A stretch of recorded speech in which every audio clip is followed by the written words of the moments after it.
एक नगर में एक बहुत अच्छा साधु रहता है। लोगों की बड़ी मदद करता है, बड़ी कल्याण की बातें बताता है। सदाचार और सादा जीवन उसका होता है। पूरा दिन दूसरे लोगों की सेवा और कल्याण में ही वो व्यतीत करता है। दोस्तों, ये जो साधु हैं, इनका बचपन भी बड़ा ही संघर्ष वाला रहा है। माता पिता नहीं थे। आश्रम में एक ऋषि के पास रहकर सारी शिक्षा दीक्षा ग्रहण की। बड़े होकर समाज के कल्याण के लिए, दूसरों के भलाई के लिए काम करना शुरू किया और वही काम अभी भी करते हैं। ऐसा करते हुए बहुत दिन बीत जाते हैं। ख्याति धीरे धीरे फैलने लगती है। दूर दूर से लोग आने लगते हैं। उस नगर के राजा को भी इस बात का पता चलता है कि एक साधु हैं जो बड़े कल्याण की बातें बताते हैं और लोग उनमें बड़ी आस्था रखते हैं। उनसे सलाह लेते हैं, उनके पास बैठते हैं। तो राजा के मन में आया कि मैं भी उस साधु से मिलूं। राजा जाते हैं, उस साधु से मिलते हैं और उससे प्रार्थना करते हैं कि गुरु, आप मेरे साथ ही महल में चलें ताकि मैं भी कुछ सीख सकूं और हमारा कल्याण हो। संत मान जाते हैं। तो दोस्तों, साधु को लाकर एक सुंदर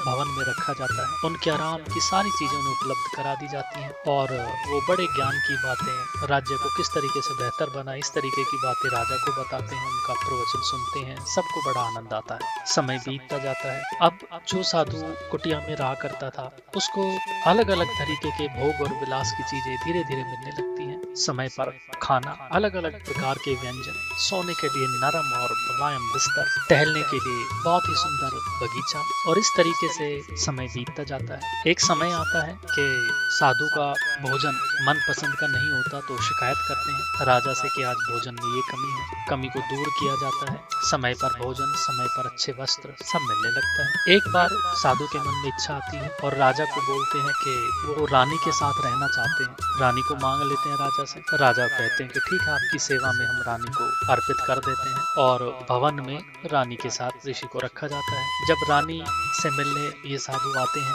शाम को, तो रानी साधु को याद दिलाती है कि क्या आप जानते हैं आप कौन हैं? तो साधु बताते हैं, हाँ मैं साधु हूँ, मेरा ये नाम है। वो कहते नहीं, आप वो संत हैं, वो साधु हैं जिनकी ख्याति पूरे राज्य में दूर दूर तक फैली हुई है और लोग जिन पर इतनी आस्था और विश्वास रखते हैं, आपसे मिलने आते हैं, अपनी समस्याएं बताते हैं। और आप एक साधारण कुटिया में रहते हैं। पूरा जीवन आपका लोगों की सेवा और कल्याण में व्यतीत हुआ है और अब आज आप क्या हो गए?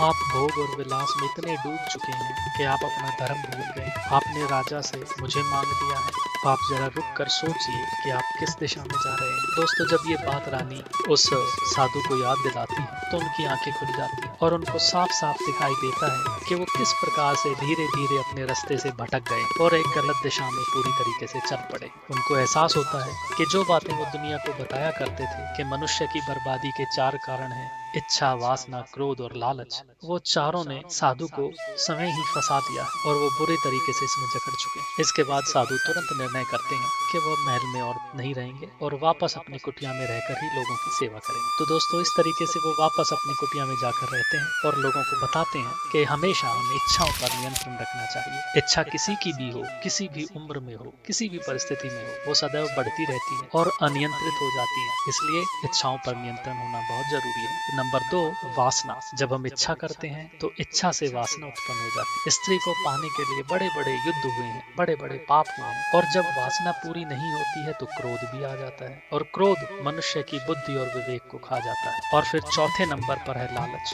लालच में पड़कर हम ये भी नहीं सोचते कि दूसरे के साथ हम क्या कर रहे हैं, उसका इसमें कल्याण है कि नहीं है, और जो हमारे पास है उसे भी खो देते। तो दोस्तों, इस कहानी से शिक्षा यही मिलती है कि हमेशा मनुष्य को अपनी इच्छा, वासना, क्रोध और लालच पर नियंत्रण रखना चाहिए। ये किसी भी उम्र में किसी को भी दबोच सकते हैं और ये बातें सुनने में बड़ी साधारण और सरल और सुनी सुनाई प्रतीत होती, लेकिन इनका महत्व बहुत बड़ा है। धन्यवाद।